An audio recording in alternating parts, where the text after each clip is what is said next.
2012, on a encore cette notion de serviteur. Ah oui, oui, et même en dehors de l'Église, heureusement, on n'a pas le monopole, hein.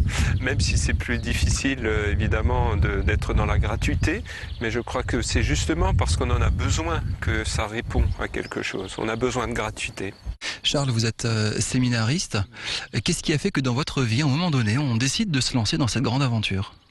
Alors tout n'est pas donné un jour donné, mais c'est progressivement, on se découvre, hein. C'est dans la vie de prière, dans la vie de chrétien. Et alors pour moi, ce qui était très important, c'est ma rencontre avec le Christ. Voilà, ma rencontre personnelle qui était un temps donné, et qui s'est déployée après par la suite aussi, et qui m'a orienté vers la voie de séminariste pour devenir prêtre, voilà. On est à Oberbronn, vous avez à peu près une dizaine de séminaristes qui se retrouvent ici dans une sorte de retraite avant ce grand week-end. Il y a une veillée de prière samedi dans la crypte de la cathédrale, l'ordination dimanche à 15h. C'est très particulier comme moment ici, vous me l'expliquiez, c'est une retraite personnelle. Les séminaristes se promènent dans les jardins, ici, vont à la chapelle. Qu'est-ce que vous voulez qu'ils trouvent ici ? Voilà, alors elle est personnelle, mais en commun.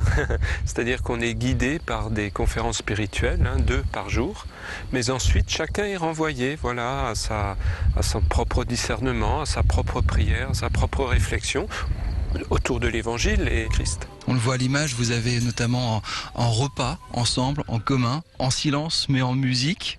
Voilà, c'est le cadre d'une retraite où on fréquente le silence, voilà, un silence habité.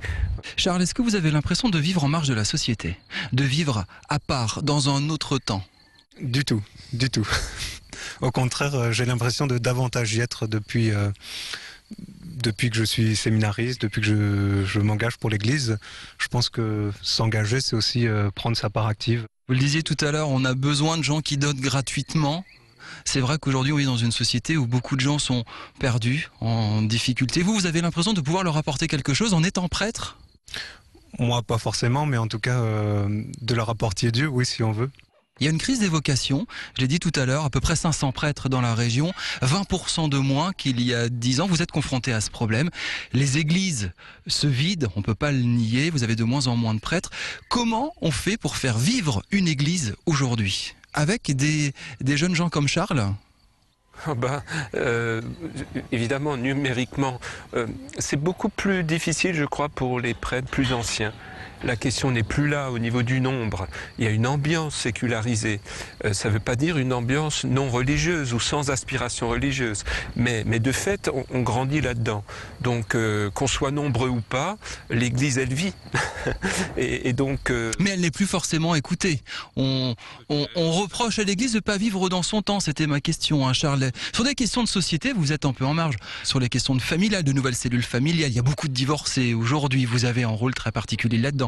Sur les orientations, les homosexuels ne trouvent pas forcément d'écoute envers l'Église. La société avance, le politique essaie d'avancer dans la société.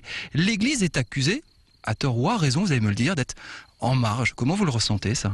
Il y a des vrais lieux d'écoute pour toutes ces situations soit de marginalité, soit de fracture personnelle dans un itinéraire, dans une vie. Il y a de nombreux lieux d'écoute. J'étais avec un diacre permanent encore dans le cadre d'une formation et il nous disait comment il avait créé sur la paroisse d'Ilkirch-Grafenstaden un lieu de parole pour les divorcés remariés. Donc c'est vrai qu'on n'a pas forcément la visibilité de cela. Est-ce que tout le monde demain peut devenir séminariste et prêtre ? Votre sentiment là-dessus ? Oui, je pense, mais Vous disiez tout à l'heure, j'ai rencontré le Christ. Oui. Est-ce que tous les téléspectateurs d'Alsace 20 demain peuvent rencontrer le Christ ? Oh oui, oui. En faisant quoi ? C'est... pour moi, c'était avec des témoins sur la route, c'était avec des signes, un dialogue qui s'est mis en place, tout ça. J'ai appris la foi par d'autres, j'ai commencé à m'intéresser à Dieu, et je crois que tout le monde a une quête personnelle de la vie. D'où on vient, où on va, c'est quoi la vie, pourquoi la mort, pourquoi ci, pourquoi ça, comment on fait pour aimer quand on s'en sort pas, quand on est dans les limites, et aussi quand on admire la vie, la beauté de la vie, tout ça. Je crois qu'il y a cette quête en nous de qui est Dieu, qui... Alors c'est des grands principes, c'est presque la philosophie de PMU, mais est-ce que c'est parce que la société va trop vite que vous avez besoin de vous recentrer sur des valeurs essentielles et de faire votre propre chemin ? Mais je nuancerai, hein, c'est-à-dire, moi je me mets pas en marge de la société. Non, j'ai dit que la société va trop vite, que vous avez besoin de vous retrouver, pas en marge. J'ai pas dit en marge. Mais j'en fais partie toujours. Hein. Mais oui, je pense que c'est important aujourd'hui. La vitesse, le bruit, toutes les occupations, la suractivité, tout ça, ça nous empêche souvent de prendre le temps de se poser des questions, de s'asseoir et de prier tout simplement. Il va y avoir une ordination donc ce week-end à Strasbourg. Un nouveau prêtre. Quels sont les objectifs que vous allez lui donner ?